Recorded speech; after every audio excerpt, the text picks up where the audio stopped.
Hello and welcome to my channel.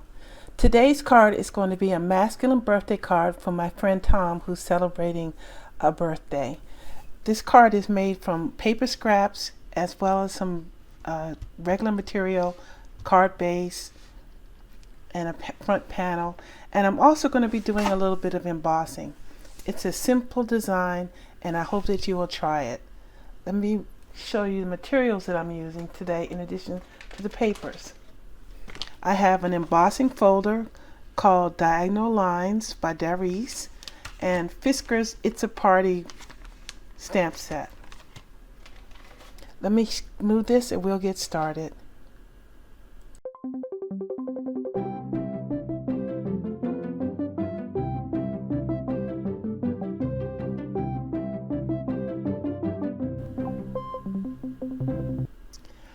The first thing I'm going to do is my embossing, but this is a embossing folder that this was my first time using it, so I didn't expect what happened to happen. And let me show you. This put a lot of pressure onto the folder, running to the big shot on tab 1, which is the usual tab that you use to do embossing. But it was just way too much pressure and it acted more like a cutting blade than anything else.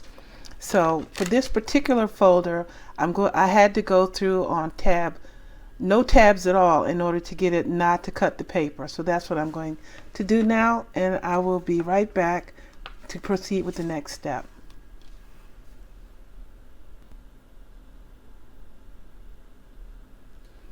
Okay, now I'm back. And even though it didn't cut through, I'm going to be really careful with the handling of this so it doesn't break again. So you have to really know your Big Shot or your Vagabond or whatever machine you're using so that you know the pressure that it's going to put on so that you can accommodate accordingly as you go. It's a good idea to run through a test on a new folder such as that so you know what's going to happen before you ruin your project. Okay, so now I'm going to move on to the rest of the card assembly, and now that I have that done, it's very simple, so I'm going to let the music run and just do everything for you.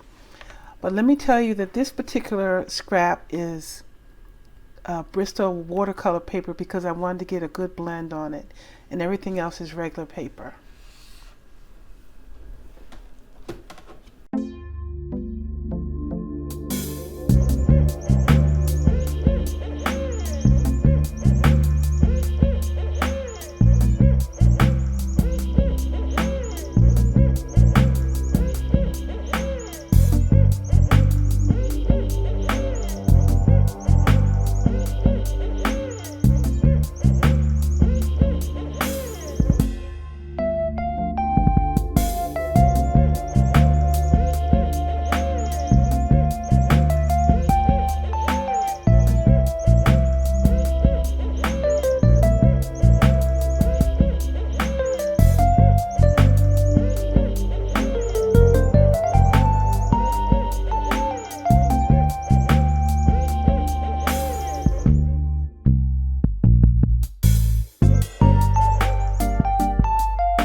And that's the finished card.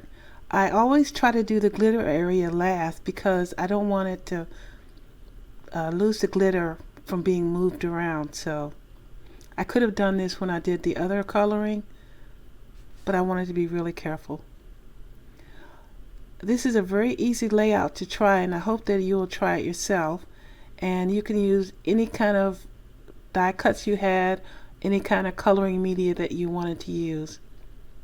It's very simple. And if you don't have the punch that I use, which I realized I didn't show it, this is the Stampin' Up! Triple Banner punch.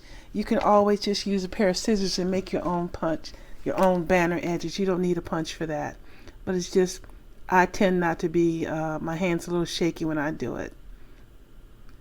So if I can use the punch, I will. Okay, thanks for watching my video. Please subscribe to my channel if you haven't already, and if you have, I thank you very much. I'd like to also thank my brother David for the music that he has provided, and I hope that you're enjoying it. Take care, everyone, and stay tuned for more videos on my channel. Have a great day.